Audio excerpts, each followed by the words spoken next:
कुछ जगह सिर्फ मैप्स पर नहीं होती, वो आपके अंदर सांस लेती है। गुजरात का एक ऐसा हिडन जेम जहां मॉनसून अपनी पूरी शान से आता है, 1000 मीटर की ऊंचाई पर बसा।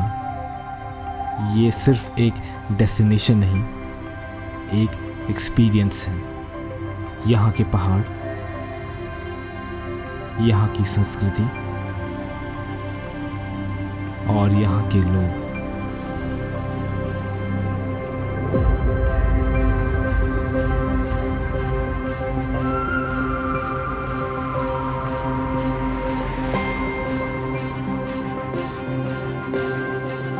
हर चीज में एक गहरा ठहराव है।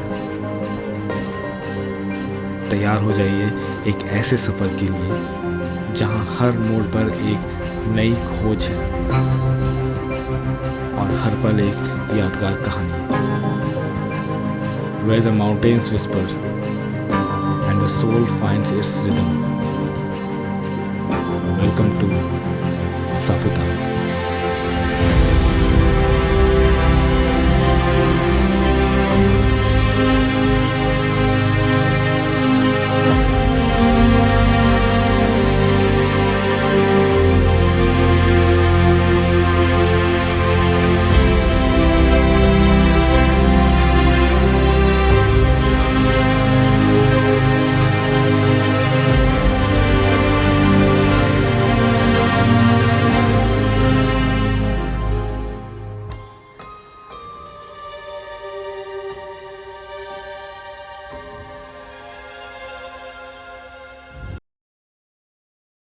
अगर किसी को 3 दिन की लगातार छुट्टियां मिल जाएं, तो बात ही कुछ और होती है। वैसे तो मॉनसून में घूमना है तो गुजरात और महाराष्ट्र से अच्छा और कोई ऑप्शन हो ही नहीं सकता। तो मैं डिसाइड करता हूँ ऐसी जगह जाने का where 2 states shake hands through mountain, और वो है Saputara.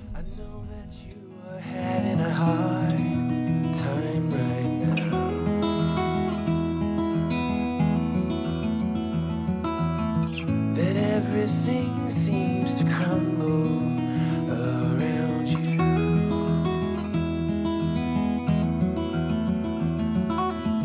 I know that you feel all alone in this world.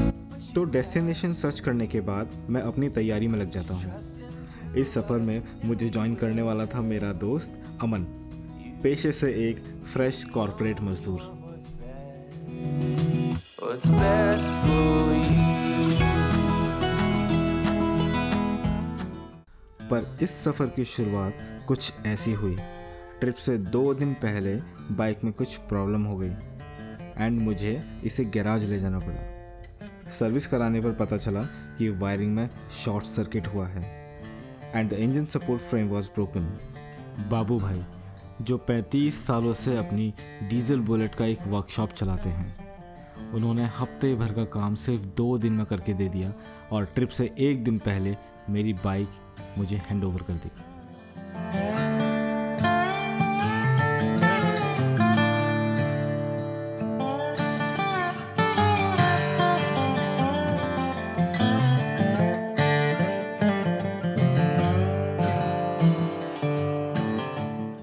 निकलने का समय हमने सुबह 6 बजे का तय किया था, पर अब काफ़ी देर हो चुकी थी और निकलते निकलते 11 बज गए थे। हमारे पास कुछ एसओपी या फिर गाइडलाइन नहीं थी, फिर भी सेफ्टी को प्रायोरिटी देते हुए सेफ्टी टूल बॉक्स स्टॉक करके हम निकल जाते हैं अपनी मंजिल की ओर।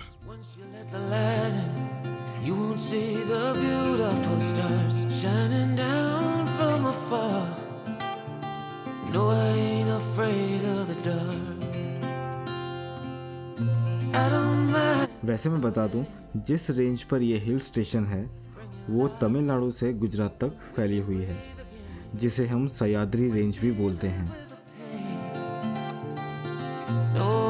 तो ये सफ़र शुरू होता है मेरे शहर वापी से। यहाँ से सापुतारा कम से कम 150 किलोमीटर की दूरी पर है और पहुँचने में आपको 3 घंटे से भी ज़्यादा का टाइम लग सकता है।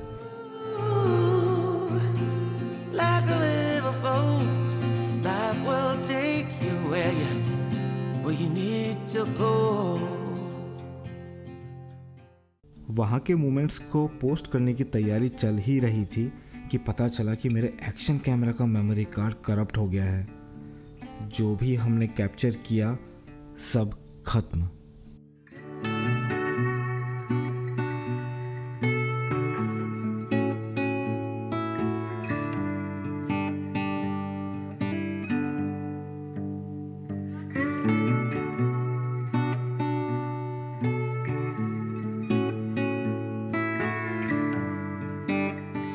ये ट्रिप अधूरी थी और इसी अधूरी ट्रिप को पूरा करने के लिए मैंने अगले हफ्ते फिर से प्लान किया, पर इस बार मैंने प्लान किया सोलो ट्रिप का।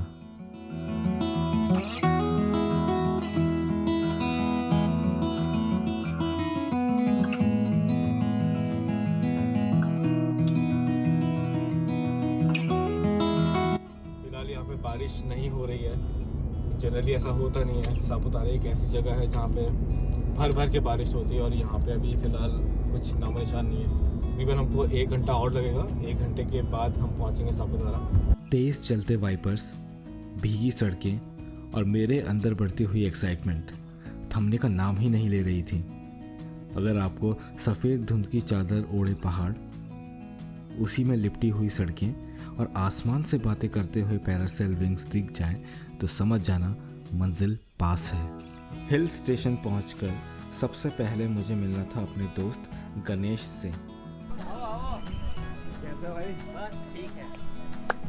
Thank you once again. जिन्होंने पहले ट्रिप में मेरी काफ़ी हेल्प की थी।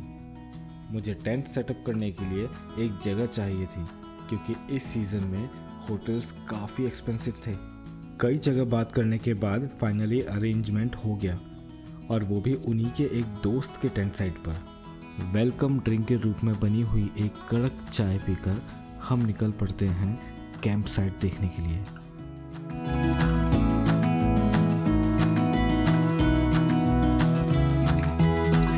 ये जगह सिर्फ 6 किलोमीटर की दूरी पर थी और हमें वहाँ जाने में लगे 20 मिनट। मुकेश धाबी, जो इस साइट के ओनर हैं, he allowed me to use the resources for free of cost.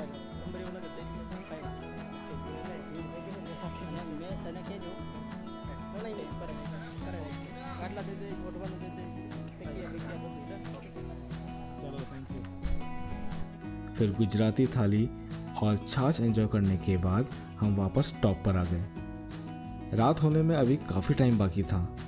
यहाँ से 15 मिनट की दूरी पर था सनसेट पॉइंट, पर अचानक बदले मौसम की वजह से सनसेट नहीं देख पाए।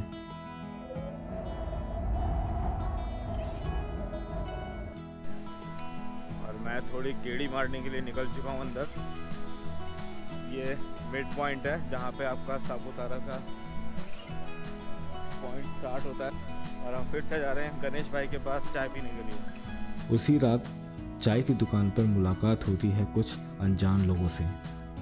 उन्हें अनजान बोलना गलत होगा क्योंकि कुछ ही देर में वो बहुत अच्छे दोस्त बन चुके थे जो राजकोट से यहाँ घूमने आए थे। फिर बारी आती है सुपर फूड बनाने की। कटी हुई सुपारी और तंबाकू में चूना मिलाकर बनाने वाले इस एनर्जी टॉनिक को गुजरात में मावा कहा जाता है। गुजरात में आप कहीं पे भी जाओगे आपको बहुत प्यार मिलेगा। हम लोग यहाँ पे अगर हम एक होगा ना तो एक में से आधा करके भी आपको देंगे। कोई भी आदमी हो, छोटा हो बड़ा हो, कोई भी हो, यहाँ सब हेल्पिंग है, मदद करने के लिए सब तैयार ही रहते हैं। ये क्लाइमेट बहुत अच्छा रहता है। सूरत में गर्मी रहती है, यहाँ मस्त ठंडक रहती है। सेफ्टी एकदम, गुजरात में कुछ टेंशन ही नहीं है। गुजरात जैसा सेफ आज तक मैंने नहीं देखा है। मेरा गाड़ी भी रुकेगा ना तो रस्सी से बांध के ऊपर चढ़ाते, ऐसे एक दूसरे को सपोर्ट करते। मैं जितने भी लोगों से मिला उन सभी में कुछ बातें बहुत कॉमन थी, जैसे helping, harmony and acceptance. Setup हो चुका है, अब रेस्ट करने की बारी है। रात काफ़ी हो चुकी थी। अब मन और तन दोनों को आराम की ज़रूरत थी।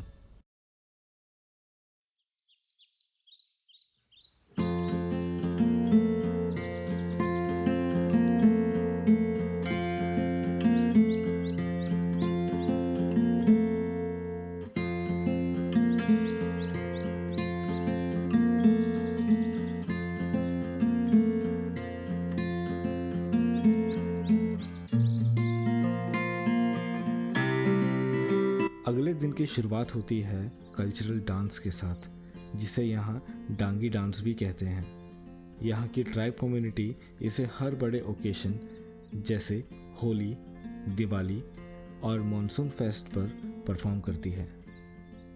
उसके बाद 1980 की वाइब्स लेकर I went to see most awaited view from sunrise point.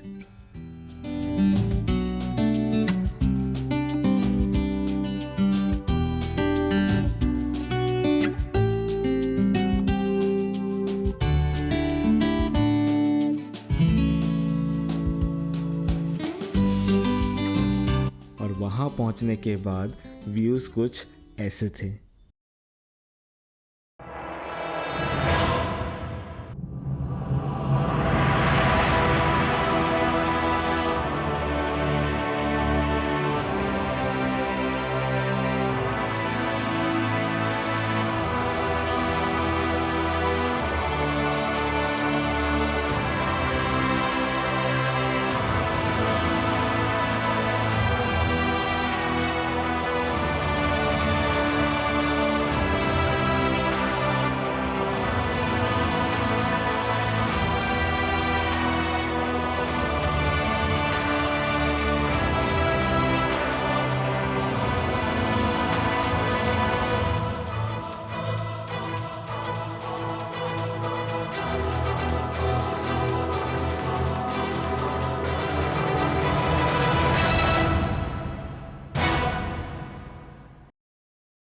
फिर पब्लिक डिमांड पर वहाँ पर आई एक राजस्थानी फैमिली के साथ कुछ ड्रोन शॉट लिए।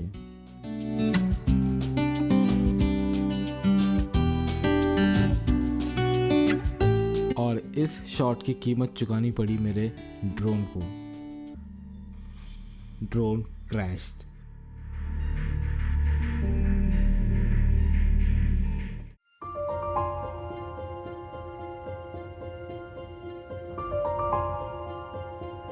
अब टाइम था सबको अलविदा कहने का।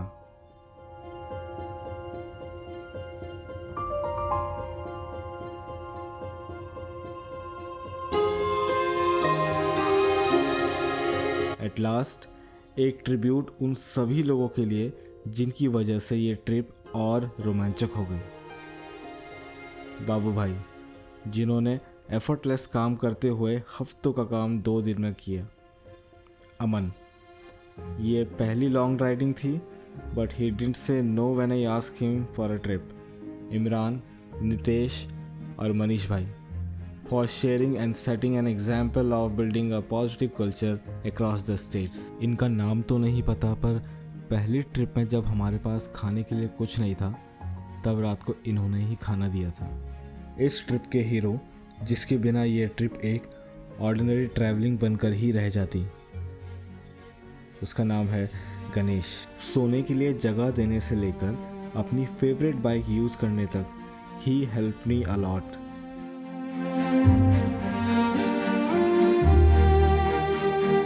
और आखिर में गणेश की बेटर हाफ,